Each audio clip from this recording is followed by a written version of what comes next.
Warning: this video may be deleted.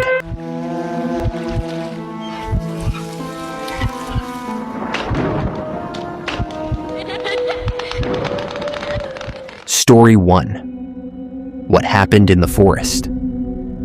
I always told my friends there was something strange about that forest, but no one believed me. Last summer, I finally convinced 3 of my friends to go camping there with me. It was getting dark when we arrived. The air was cold and damp, even though it was the middle of summer. By 10 p.m., we were sitting around the campfire. Saman was telling a joke when he suddenly went quiet. From between the dark trees, a strange whispering sound emerged, as if several people were reciting an old text together. Negan said it was probably the wind, but I knew it wasn't. When we woke up in the morning, we saw something odd. There were strange footprints all around our tent, unlike any animal or human prints. Even stranger, when we checked the car's dashcam footage, we saw tall shadows moving around our tent all night. On the car's windshield, written in dust, were the words, "This place is ours." We mistakenly decided to stay. On the second night, at 3 a.m., the sounds returned. This time, not from afar, but from the trees right nearby. And this time, it wasn't whispering. It sounded like they were getting closer. Story 2. The empty apartment upstairs. When I rented that old apartment, the elderly neighbor told me, "Don't bother the upstairs." I didn't understand what he meant until 3 days after I moved in, the noises started. Every night at exactly 11 p.m., footsteps would come from the floor above. Footsteps that started in the bedroom, moved to the kitchen, and then stopped in front of the door.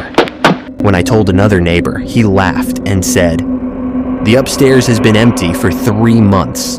The owner died." That night, I decided to go up and see for myself. I got the key from the building manager. When I opened the door, a strange smell of old perfume filled the entire apartment. Everything was covered in a thick layer of dust.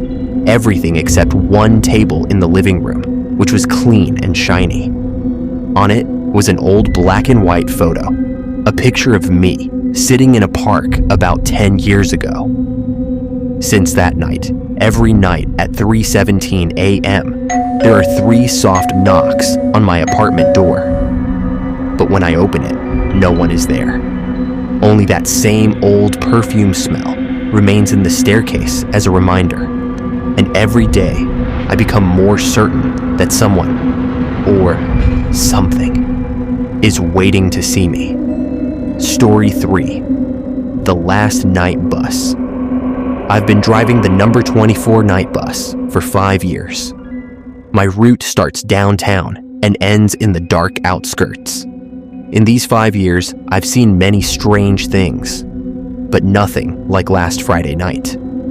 At 2:30 a.m. at the central station, the last passenger boarded, a tall woman in a black Victorian-style dress. Her face was covered by a black veil. She handed me a ticket that read, "Destination, City Cemetery."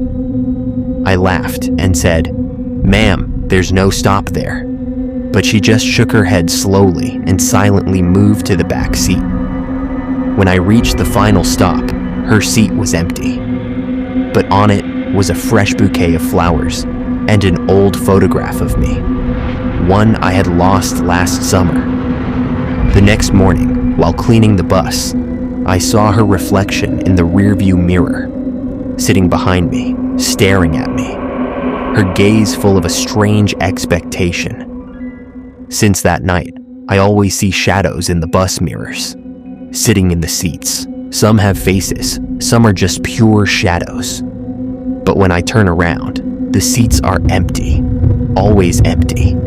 And every night, as I approach the cemetery stop, I find a fresh bouquet on the back seat, as if someone is waiting for me to deliver it. I can't tell the rest of the story,